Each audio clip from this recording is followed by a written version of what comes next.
साथियों, आज हम कक्षा 6 के गणित प्रकाश के अध्याय नंबर 6 परिमाप और क्षेत्रफल के पैराग्राफ नंबर 6.2 जिसके अंदर पेज नंबर 145 से लेकर 148 को रीडिंग करने वाले हैं।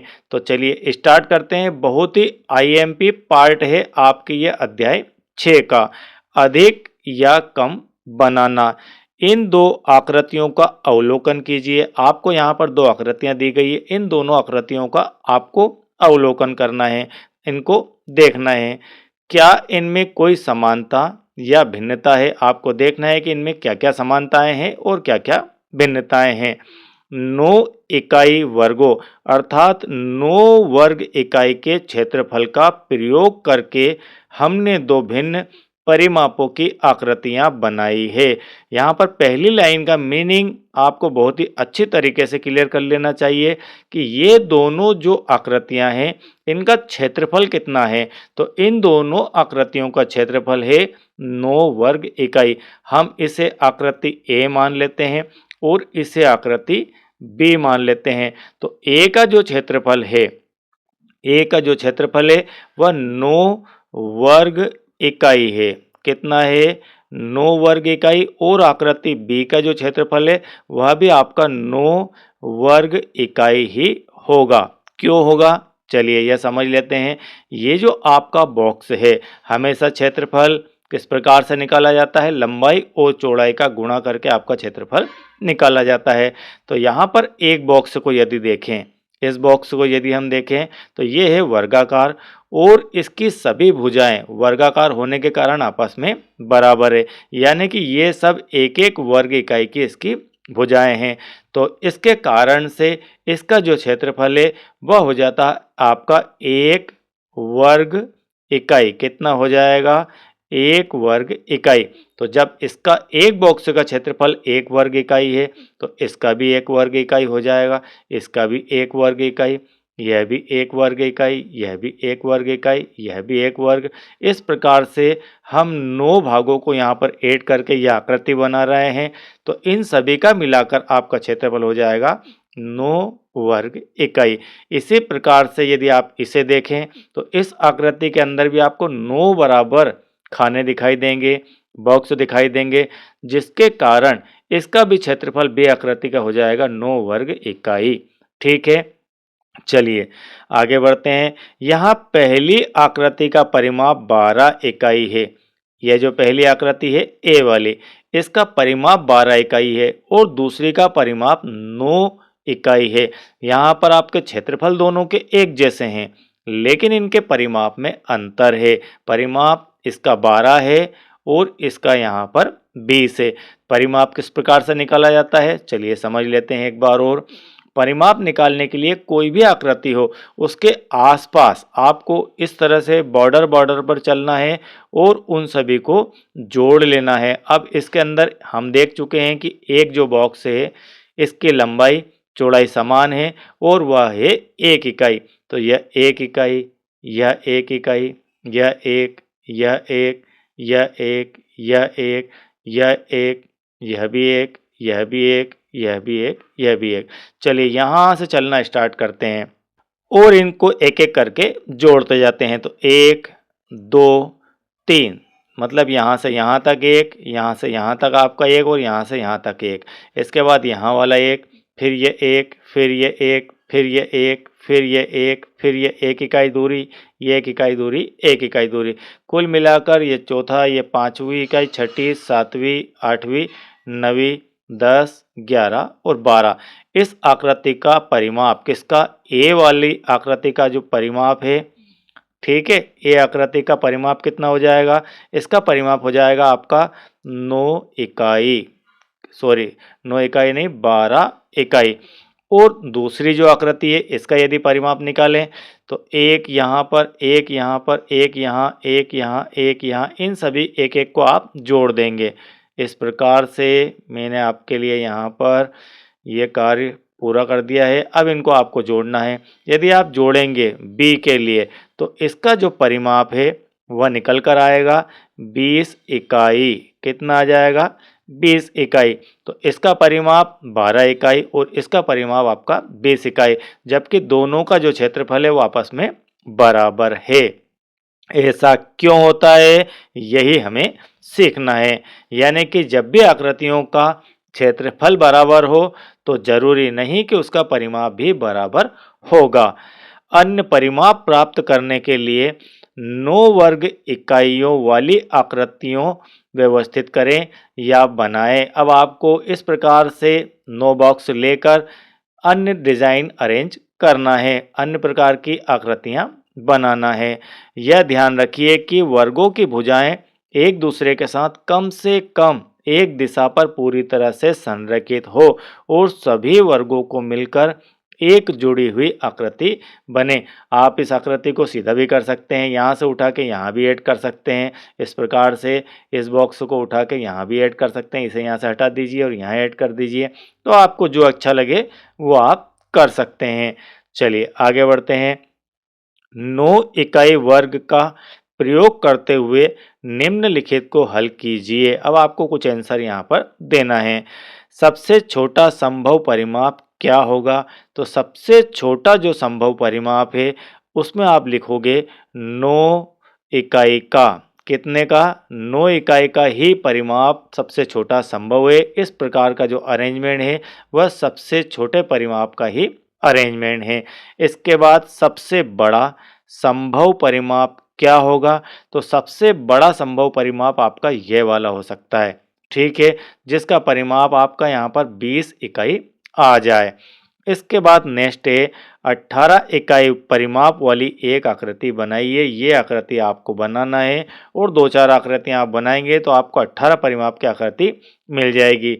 ये आपकी है यहाँ पर 20 इकाई वाली। अब इसको आप किस प्रकार से अरेंज करें कि 18 इकाई वाली आकृति बन जाए, यह आपको काम करना है। प्रश्न नंबर 4 है, क्या आप उपरोक्त 3 परिमापों में से प्रत्येक के लिए अन्य आकार की आकृति बना सकते हैं? यानी कि ये जो आकृतियां दी गई है, जैसे ये 20 इकाई वाली है, तो क्या 20 इकाई वाले परिमाप की दूसरी आकृति भी बनाई जा सकती है? तो यस, यदि आप इसको यहाँ उठा के यहाँ लगा देंगे, इस बॉक्स को उठा के यहाँ से यहाँ फिट कर देंगे तो आपका जो है परिमाप वही रहेगा, लेकिन आकृति बदल जाएगी, उसका शेप बदल जाएगा। चलिए आगे देखते हैं। इसके बाद यहाँ पर लिखा हुआ है आपकी बुक में, आइए कुछ पेचीदा करते हैं। ठीक है, अब हम पेज नंबर 145 के ऊपर ही चल रहे हैं। नीचे एक आकृति दी गई है जिसका परिमाप 24 इकाई है। यहाँ पर आपको एक आकृति दी गई है जिसका परिमाप कितना है? 24 इकाई है। आकृति के पूरे परिमाप की पुनः गणना किए बिना अवलोकन कीजिए, विचार कीजिए और ज्ञात कीजिए कि यदि एक नया वर्ग आकृति में चित्रानुसार, इस चित्र के अनुसार इस प्रकार से ये जो पुराना है इसके अंदर ये फेरबदल कर दिया कि ये वाला जो पार्ट है यह नया ऐड कर दिया जाए, चित्रानुसार जोड़ दिया जाए, तो परिमाप में क्या परिवर्तन होगा? तो इसके परिमाप में क्या वेरिएशन आएगा, क्या परिवर्तन होगा, यह आपको बताना है। तो सबसे पहले आप इसका परिमाप देखिए। ठीक है, इन्होंने कहा है कि 24 इकाई है। हम देखते हैं 24 इकाई है कि नहीं है। 1, 2, ठीक, 3, 4, 5, 6, 7, 8, 9, 10, 11, 12, 13, 14, 15, 16, 17, 18, 19, 20, 21, 22, 23, 24। ये आपकी एक इकाई है। ठीक है, ये एक इकाई है। ग्रेड जो है ना आपका एक इकाई का है, तो बराबर इसकी 24 इकाई परिमाप हो जाती है। तो इसका जो पैरामीटर है वह 24 इकाई है। अब आप बताइए कि यदि इसके अंदर आप इसको ऐड कर दें तो जो नई आकृति बनेगी उसका परिमाप क्या होगा? अब मान लेते हैं कि आपने इसे यहाँ पर ऐड कर दिया। ठीक है, मान लेते हैं, एग्जाम्पल लेते हैं कि आपने इसे यहाँ पर ऐड कर दिया। यहाँ पर ऐड करने के बाद इसके परिमाप में क्या अंतर आएगा? यहाँ पर ऐड करने से मान लीजिए यह 24 था। ठीक है, कितना था? इसका 24 था। 24 में से एक पार्ट आप ये माइनस कर दीजिए, कितना बचा? 23। अब 23 के बाद बढ़ेंगे कितने, 1 1 1, 3 और बढ़ जाएंगे तो +3 हो जाएंगे। कुल मिलाकर यहाँ पर हो जाएगा आपका 26 इकाई। तो एक पार्ट को यदि आप इधर जोड़ देते हैं तो आपका हो जाता है यहाँ पर 26 इकाई, और इस पार्ट को यदि आप यहाँ पर जोड़ देते हैं तो अब आपको कैलकुलेट करना है, यहाँ पर जोड़ के देख लीजिए कि क्या आएगा। ठीक है, ये कार्य आपको भी करना है। नए वर्ग को भिन्न भिन्न स्थानों पर रखिए और सोचिए कि परिमाप में क्या परिवर्तन हो रहे हैं। क्या आप इस वर्ग को इस प्रकार रख सकते हैं कि परिमाप में वृद्धि हो, कमी हो और समान रहे। आपको 3 प्रकार से समझना है, आकृतियाँ बनानी है कि यदि आप यहाँ पर रखें तो वृद्धि हुई, यदि और कहीं रखें तो कमी होगी परिमाप में, ऐसा संभव है क्या, या फिर बराबर। तो आपको अलग अलग आकृतियों में अलग अलग प्रकार से परिमाप निकालना है। चलिए इसके बाद यहाँ पर आपको बहुत ही इम्पोर्टेंट मोस्ट आईएमपी क्वेश्चन दिए गए हैं, और ये जो क्वेश्चन हैं ये आपके पेज नंबर 146 के ऊपर दिए गए हैं। नीचे दी गई आकृति में चरण के घर का नक्शा दर्शाया गया है।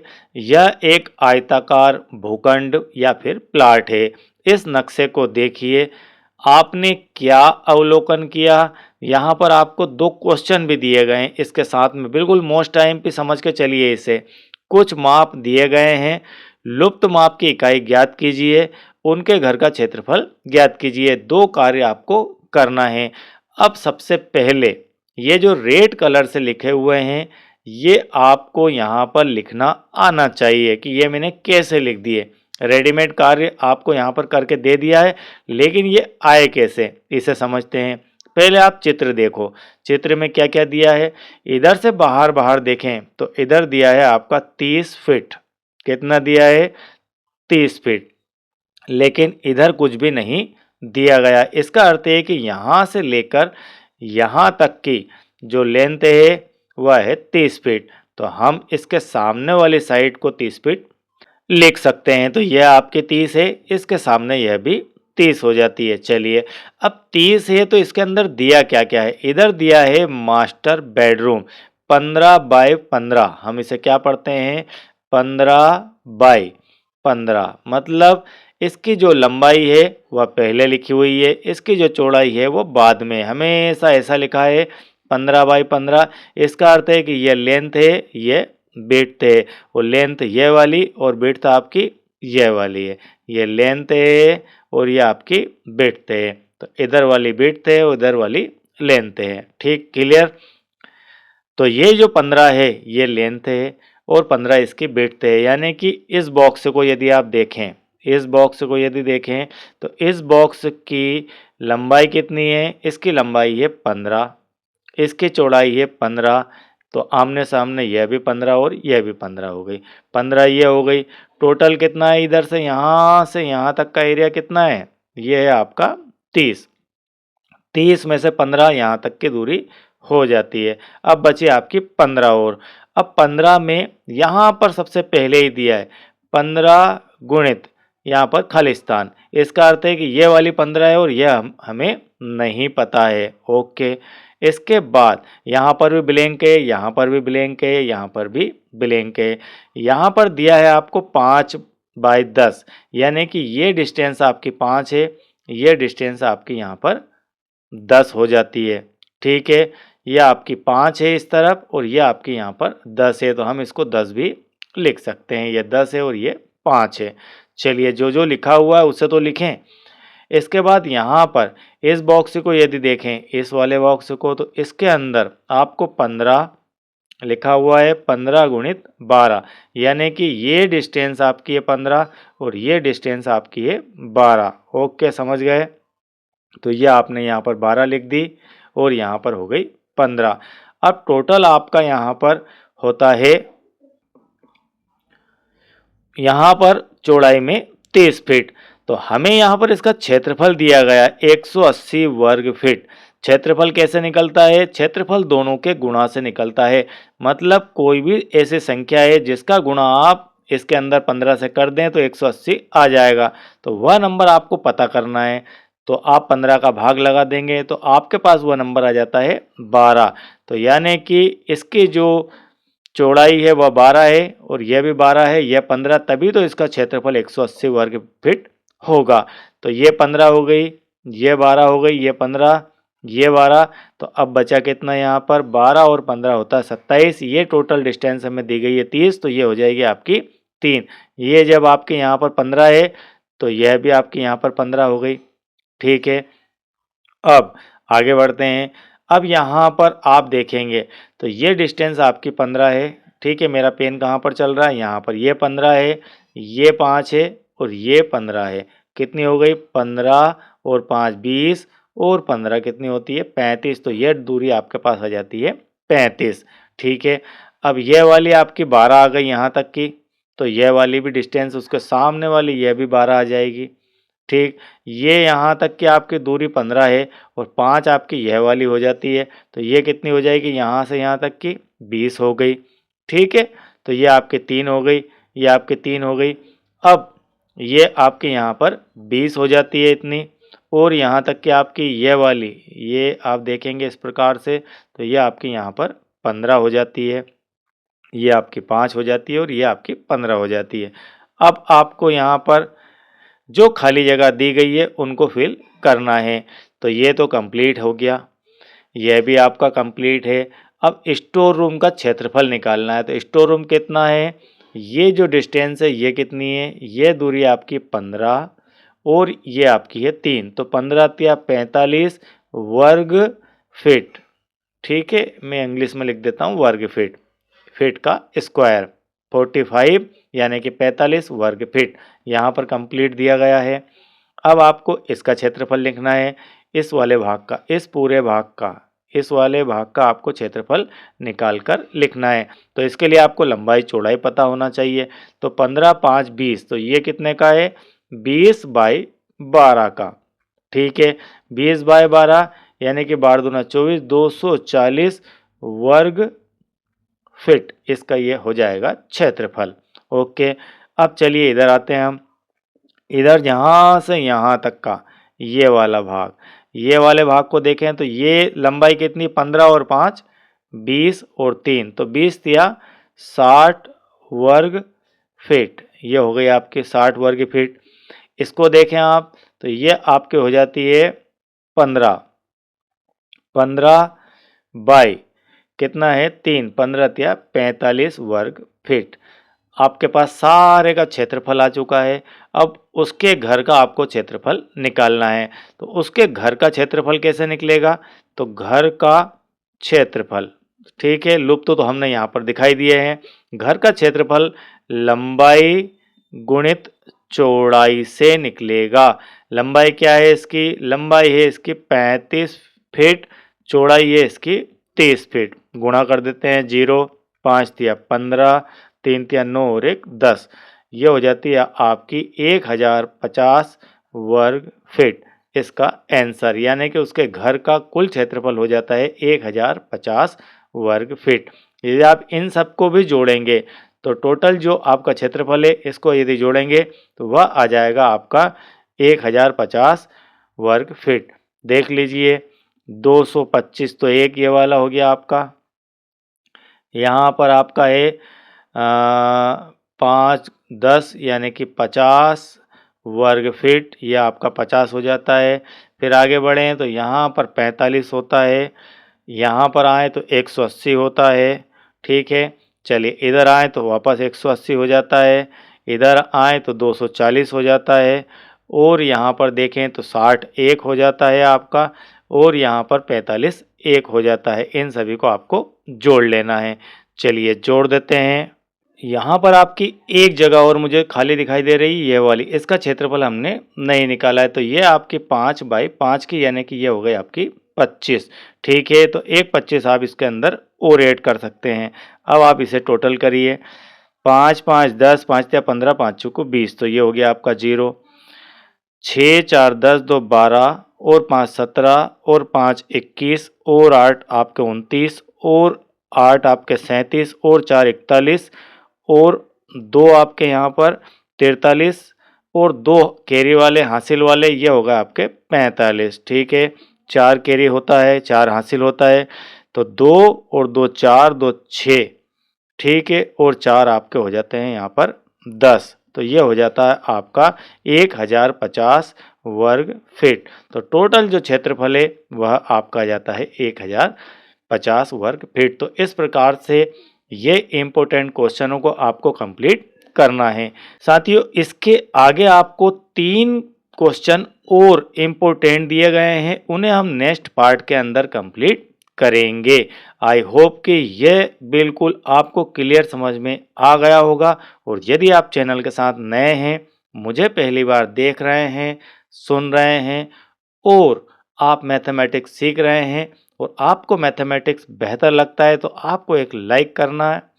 आप यदि चैनल के साथ नए हैं तो सब्सक्राइब कीजिए। वीडियो बेहतर लगे तो अपने इष्ट मित्रों को इसे सजेस्ट करना ना भूलें। Thank you very much.